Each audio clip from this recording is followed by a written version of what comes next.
বেলুর, সুবোধ সরকার।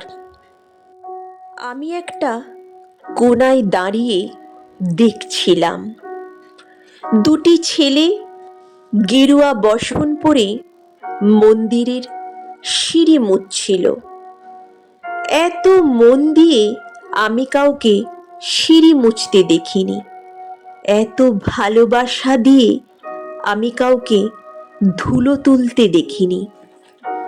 সিঁড়ি নয়, যেন জননীর ত্বক থেকে ধুলো তুলছিল। এভাবে কেউ সিঁড়ি থেকে ধুলো মুছতে পারে এ আমি কোথাও দেখিনি। স্থিতপ্রজ্ঞ মহারাজকে জিজ্ঞাসা করলাম, এই ছেলে দুটি কে?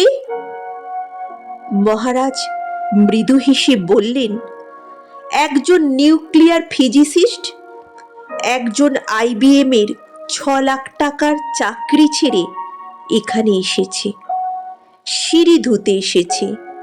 যে সিঁড়ি দিয়ে মানুষ ওপরে ওঠে তা যেন পরিষ্কার হয়। মহারাজ চলে গেছেন। সন্ধ্যা নেমে আসছে গঙ্গায়, আমার ভেতরেও নামছে সন্ধ্যা। সারা পৃথিবীতে এত সিঁড়ি, সিঁড়িতে সিঁড়িতে এত দাগ, এত ক্রোধ, এত অপমান।